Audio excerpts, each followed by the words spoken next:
afternoon, good morning, wherever you're listening to. My name is Lou Follenkamp. I'm a physical therapist. This is the first episode of The Lab. Sitting with me here right now is Alex Trotter and Brandon Wierig. Did I get that right? First time. Sweet deal. All right, so I guess the purpose of this podcast is just kind of to be, a series of interviews and discussions with some up-and-coming leaders in the field of sports medicine and performance. What we're going to do here today is just kind of have a little bit of background into kind of each of us and just kind of give everyone a little bit of kind of a snippet into why we wanted to do this and where we plan on going. So I guess leading it off right now, would be me. Just to kind of reiterate, my name is Lou Follenkamp. I'm a physical therapist. I'm also a strength conditioning coach. I have my CSCS as well as my CrossFit certification level 1. I'm also an board certified orthopedic certified specialist. I've been a PT for about 5 years. Played rugby in college. Had my fair share of injuries and been through the process of always trying to better myself. Kind of started, I guess, back in 6th grade. Had that first go at the Arnold Classic and got hooked and haven't looked back since. Always had a lot of fun with training and just kind of finding where I could go next. Experimented with a few different styles. Then I find these two goofballs, and it's just been more fun since. So I guess I'll kind of pass it off here to Brandon. Yeah, my name is Brandon Wierig. I have a bachelor's degree from Bowling Green State University in exercise science and a minor in food science and nutrition. Kind of just was always a fitness junkie in high school.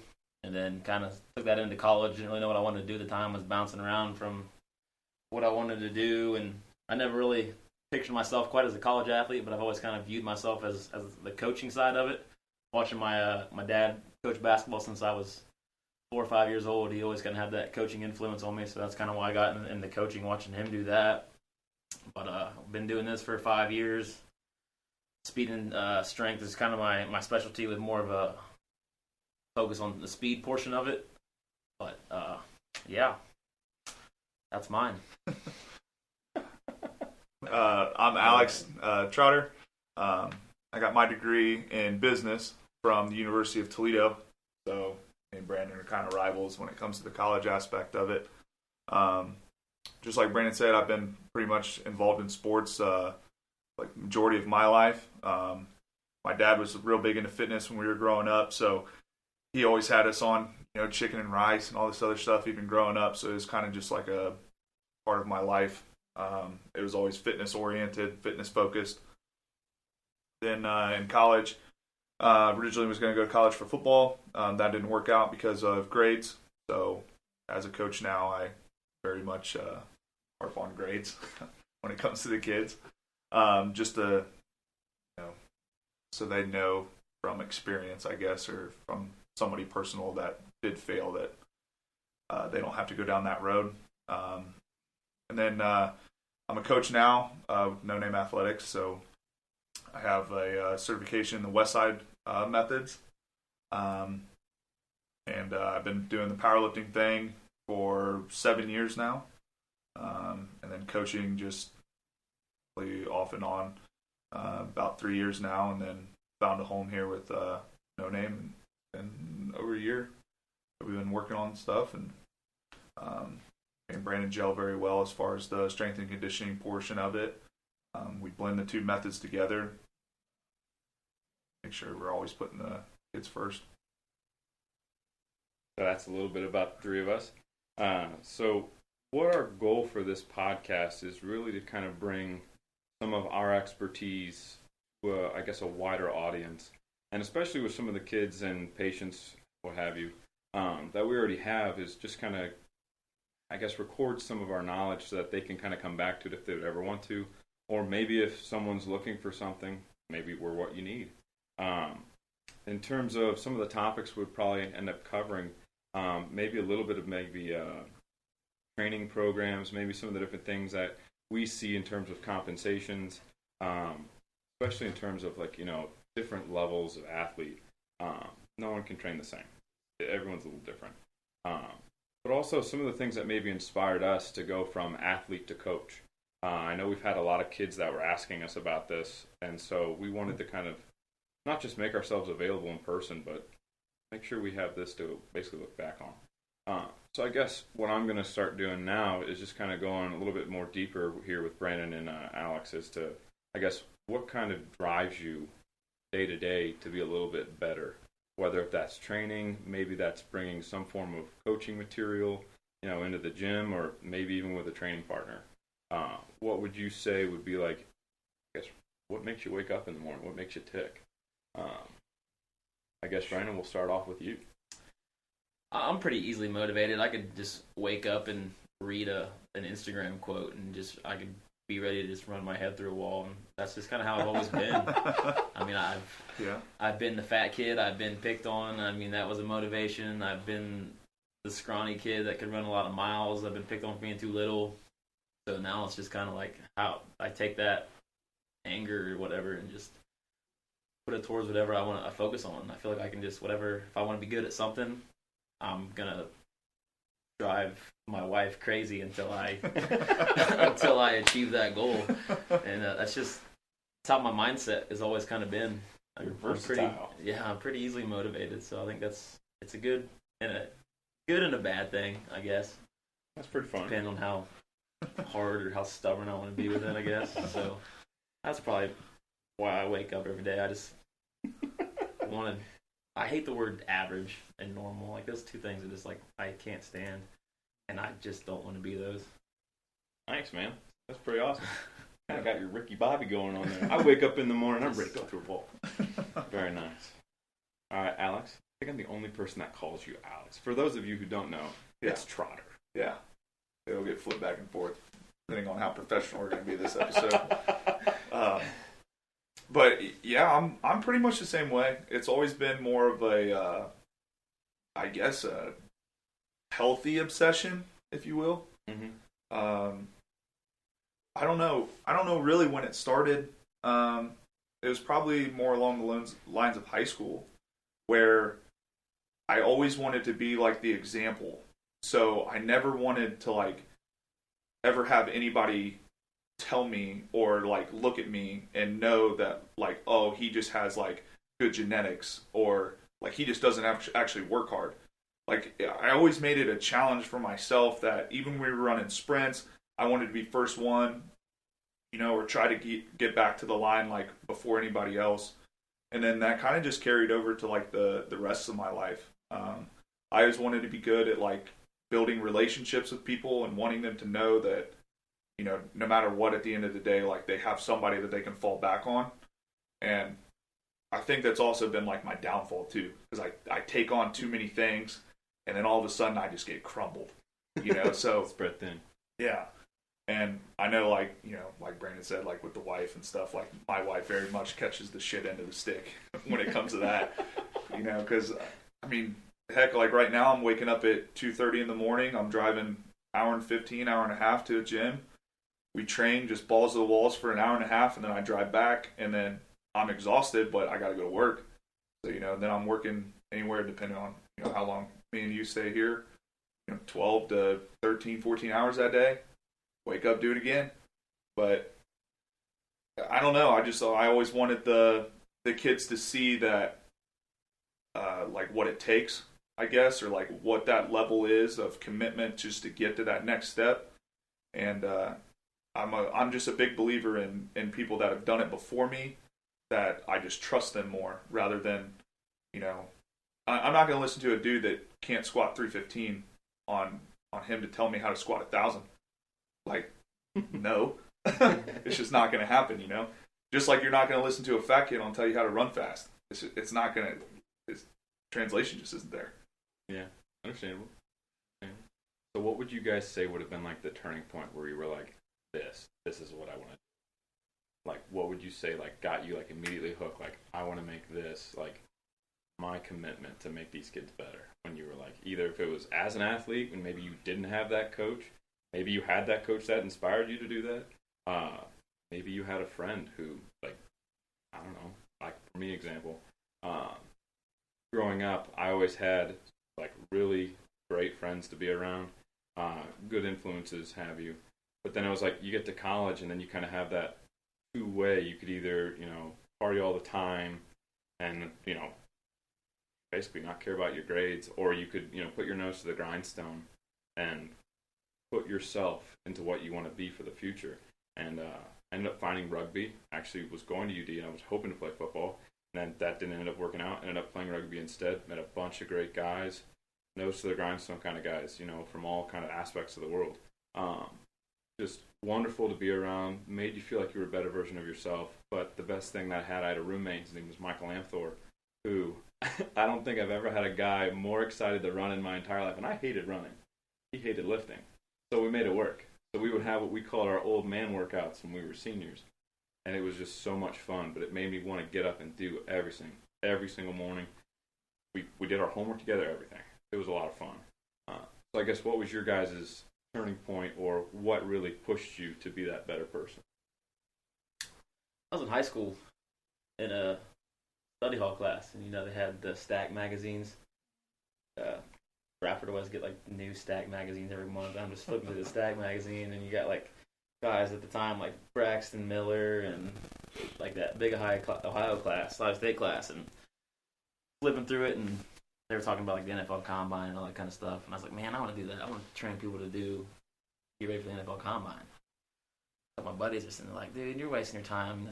You're never going to achieve that. You're never going to do this. Never going to do that. And I was like, all right, watch me. Then when I was in college, and after I graduated college, a year and a half into my career, I was already training 4 or 5 guys for the NFL Combine. So I mean, just that niche is like telling me I can't do it, so on and so forth. And all of a sudden, it's like, hey, you're never going to run your own place. You're never going to own your own gym. 3 years later, did that. So it's then and now it's just the kids, man, the connection you make with these kids and the bonds you make with the kids. I mean, if it was all about proving haters wrong, I could have quit this game a year and a half in. You already did it. Yeah. It definitely awesome. The goals definitely change and things like that, but that would probably be the reason I That's awesome. Went this way. That's awesome. Kind of giving back to the community that kind of basically brought you here. Yeah, and AJ was one of my first big combine guys, so we that's awesome. 2 guys from the cross county conference, D7 football, both of us at the same time chasing this dream. It's like, man, this is kind of wild thinking about it, but how the stars align. We're doing all right for ourselves. That's cool. That's awesome. Yeah, kind of just to piggyback off of that and expand upon it more. It's always wanting to prove like people wrong and prove that next thing. Like I don't know. I always just translated it to like, working out and stuff. Like once you set that goal, you have an idea or a plan, and you make little jumps to get to that number, and then all of a sudden you hit that number, and you're just like, oh shit, like now what? Like I gotta go get a new goal.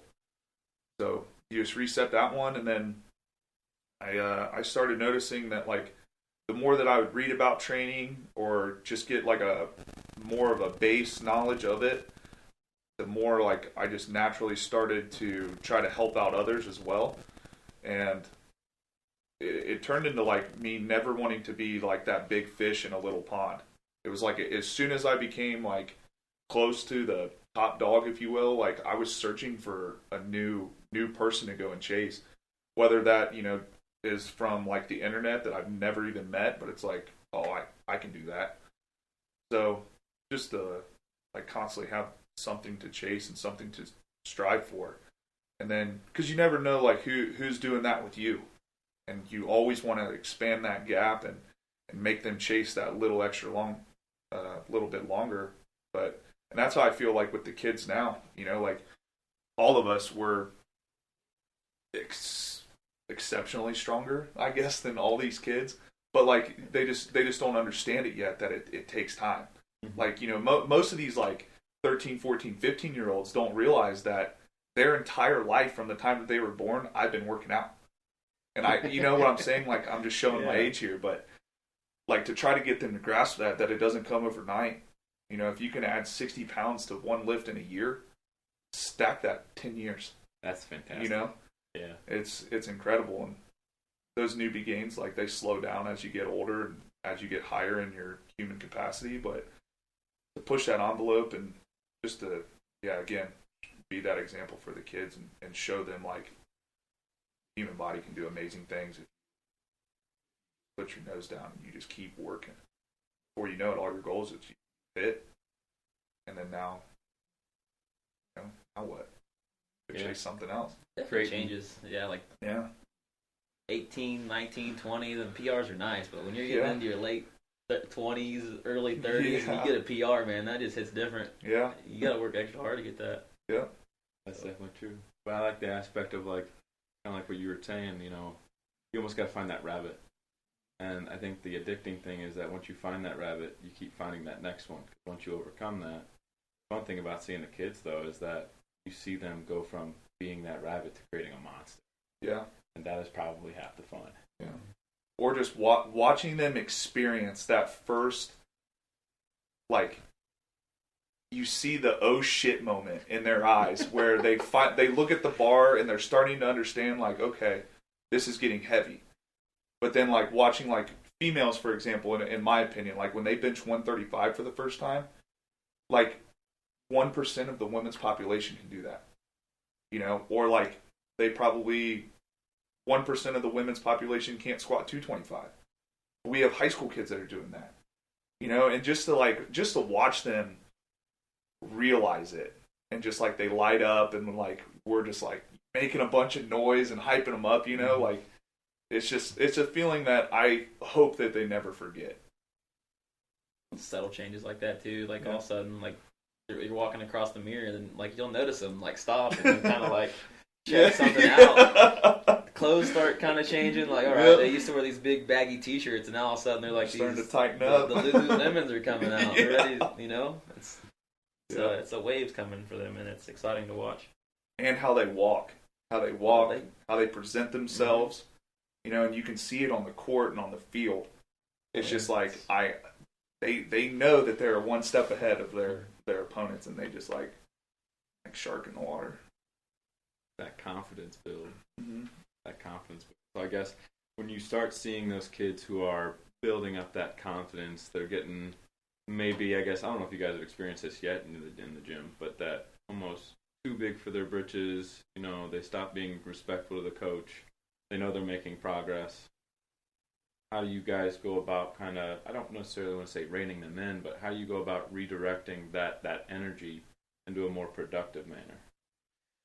We do a pretty good job of humbling kids, whether it be through a little smack talk, I guess we could say, or there's always, we have some good alphas in here that are pretty humble. I would honestly say that. That can easily just put them in their place. Yeah. So, I mean, having some of the kids like that in the gym definitely help. And a lot of it is you're getting good in certain aspect. Okay, you're getting good in the weight room. You're getting good at these closed chain drills. Mm-hmm. Let's see if you can do it on a basketball court. Or can you do it on a football field? Can you do it on your sport? Yep. When you can show me that, I'll let you have a little swagger. But until then, I'm going to keep you in your place. Gym results are one thing. Yeah. On-field results completely different. Mm-hmm. Yep. Absolutely. And I think it's good just to kind of let them have that confidence, let them have that swagger, because I would rather them fail inside the gym than fail in life. Yeah. So, like, when you got a couple kids that are just on one and they're just shit talking and saying that, like, oh, watch how fast I move this weight. Okay, cool. Put more weight on. And or like it's just like subtle shit that we'll do. The kid will like just earlier this week, I'll say, kid was deadlifting, couldn't budge his weight off the floor. So then we just picked it up and we moved it over to like make it in the middle of the platform. And just that little subtleness of it is like, just remember like where you are. Yeah. There's always somebody like faster, stronger, like better than you, but you just gotta like you should just teach yourself to like work that much harder, because just in life, just like anything else outside of sports, like there's gonna be times in your life where the person gets a promotion that doesn't deserve it, but how do you respond to that? It's the same thing. You know, you're going to get that one player that gets all the recognition but doesn't necessarily deserve it because they don't work very hard. How are you going to respond? It can either shut you down or it can just motivate you more. I think the influential speaker Jordan Peterson, I think he says it the best, man. You got to create monsters and then make them discipline monsters. Yep. I think that sums up, Yeah. Absolutely. like a life, but athletes. Yeah. Like, you can have the ability to throttle somebody, but can you hold it back? That type of thing. Yep. Redirection of your efforts. Yep. Yeah. So in terms of, I guess, your own aspirations with being a strength coach, what would you guys want to see in, like, let's say, like, the next 2-5 years? Where do you guys want to be? What do you want to do? I just want to grow. Never going to stop chasing that dream. I want to make sure that not just grow, but make sure that we can keep producing the same results that we're doing on a higher scale without having to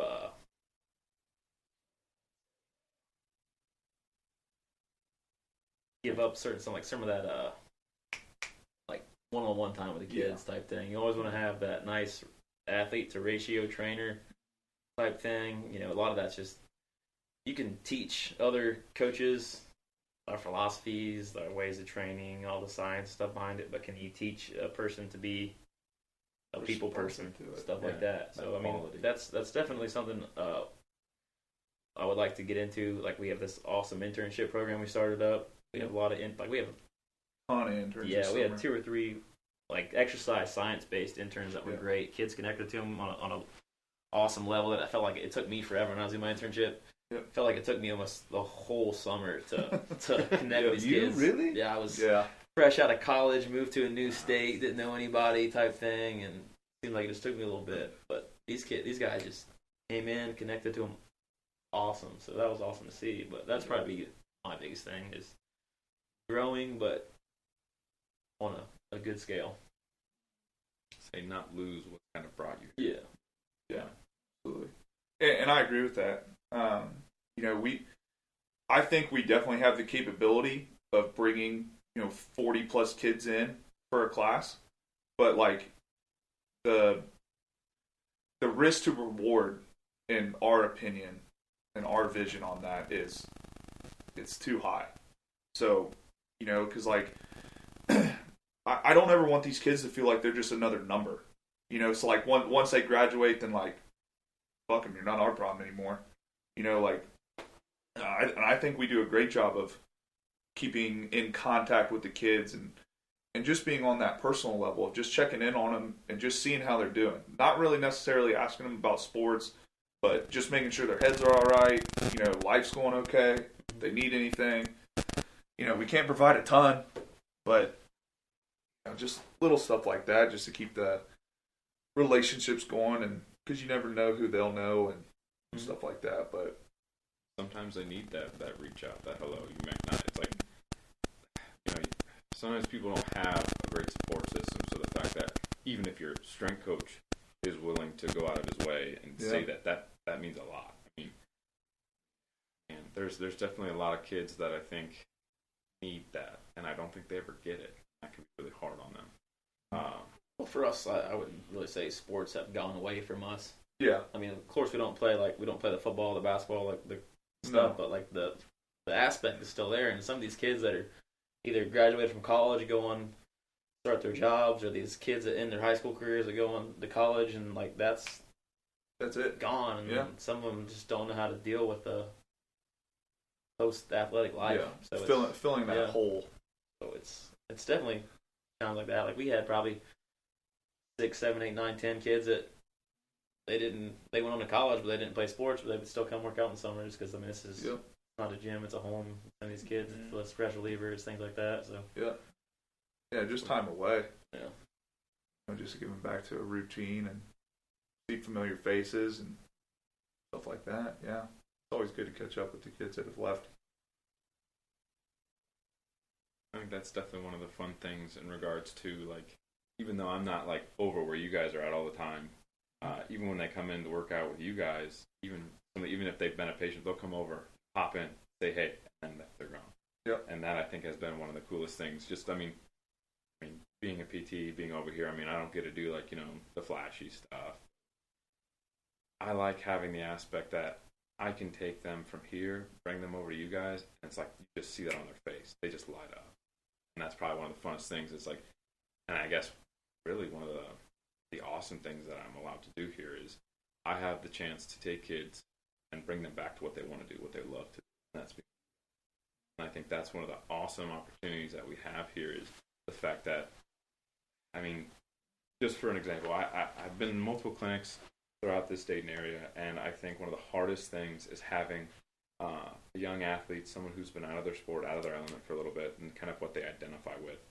And like you were saying, Trotter, they filling that hole when they have that injury. All of a sudden, it's like they don't know what they are, who they are, and what they can do. So the fact that I've now found a place that they can go to, or like they've already had a place and now they can get back into it, is just fantastic. Because I didn't have that back in the old clinic that I was in, but now that I'm here, it's just been a nice and almost seamless transition into what they need. That bridge is way closer than what even I expected in college. 'Cause when I was in college, I'm like, gonna go to athletic training, gonna go to physical therapy. Like, no, I don't want nothing to do with that. I don't want to deal with the injured people. I don't want to deal with the elderly people. I don't want nothing to do with that because we went to exercise science. Like, we talked maybe one chapter was at a rehab. That was it. And then finally get you guys in here in the same building. It's like this is pretty much the same thing on a smaller scale. Yeah. So I mean which is one of the reasons we're starting this whole podcast is to kind of close that gap between physical therapy and strength conditioning and I think it helps that the kids know that like we've been there and done that. They can see the scars on our bodies. Like, and I always give the kids a choice too. Like you can either do this incorrectly, and this is probably the road that you're going to go down, or you can just correct it now and bite the bullet, do all the rehab stuff, do it correctly, build your way back up. Then you don't have to deal with this anymore. Like, hard pill to swallow, especially when you're a teenager. Been there, done that. Like, please just learn from my mistakes on this one. I definitely think it's nice to see that you guys take those subtleties, those, I guess what some people would say, baby steps. Maybe not even baby steps. The essential steps, I should call it, where some people want to go right into, heavy lifting right away, but they might have like the absolute most atrocious form ever. But what I love to see is like you guys actually talk to the kids as if they're human beings and, get to know them. And then you take them through the process of not just, teaching them how to load themselves properly, but then also teaching them the why. I mean, I could tell you how to squat right until the cows come home, but if you don't know why you're squatting in that manner, then it doesn't make any sense.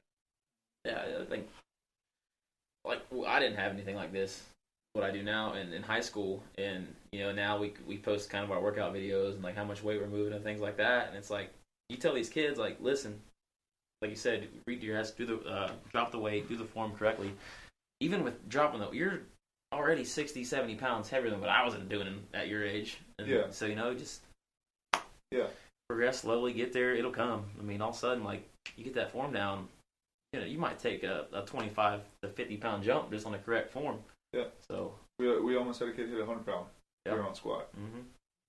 Been here 30 months, 4 months, something like that. Mm-hmm. And it's because he was willing to take that step back, correct all of his weaknesses, and then just hammer them. That's a lot of this stuff is so boring, but like you have to build that foundation. Still building that foundation. Yeah. So it's you're always going to find a new weakness, no matter what point in your career or how heavy you're lifting. There's always going to be something that you can fix. You're going to have to regress and attack it head on. Yeah, and I think we do a great job of explaining that to the kids as well. Like letting them know, hey, probably if you were to make this jump, you'd lose your upper back on this squat. So you have rows today. Like, let's just jump ahead of this and just... And it's kind of the thing where it's... Sometimes they get greedy, too. Yep. All right, you hit a 5-pound PR. Yep. Take the win, move on. Yep. Instead of making another 15-pound jump and failing, because that's what you're going to remember. Yep. You're not going to remember you just hit a 5-pound PR, but you're going to remember that you just took that jump and you failed. Yep. So Kind of refocusing on that little victory, taking that 5 pound, because like you were saying before, you keep adding 5 pound PRs. How many weeks? It's gonna add up big time at the end of the year. It's just hard to think yourself in that mentality, though. Yeah. And I kind of give the kids the option. You know, if they're feeling themselves and that bar's feeling super light, go for another one. I'll spot you. Like, I'll be realistic with you. Like, you know, I do it pretty often. Like, hey, we could probably go 10-5. It'll be a grind. You might be able to get it. Or you can take a 5, 2.5. I know for sure you'll hit it. Mm-hmm. Your choice. Yeah. At the end of the day, it's your life. Like, I can guide you to the watering hole. I can't tell you to drink it. You know, or force you to drink it, I guess. And that's almost like instilling that confidence in them too. I had a friend who I did not honestly think that I had hit, like, I think it was 365 on a front squat, and to me it felt like the heaviest bar I've ever moved. And my friend looked at me and he goes, "Dude, you need to ride the lightning. Go." So I went up another 5 pounds. Ended up hitting 370. I was like, okay. Went up again. Hit another. So I just kept doing it until eventually I just decided, you know, I think I'm good at 395. I don't think I need to go up anymore. But it's just that confidence, but also the, you know, when to push and when maybe not to. Yeah. Which is kind of nice. So in terms of upcoming episodes and what we're going to kind of look into, we'll start maybe having interviews with some additional speakers, maybe some of the other coaches at No Name Athletics when they return home. Yeah. Maybe even bring in a few others as well. But in terms of the next episode, probably going to take a look at what you guys see as the biggest weaknesses or imbalances when an athlete walks through your doors, and what you guys kind of plan on doing in that very first session with them. But we can kind of get more into that the next time. But just wanted to say thanks for listening, guys.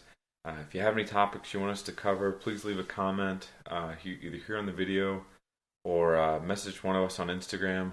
Also, like this video, subscribe to the page, and add us to your notifications.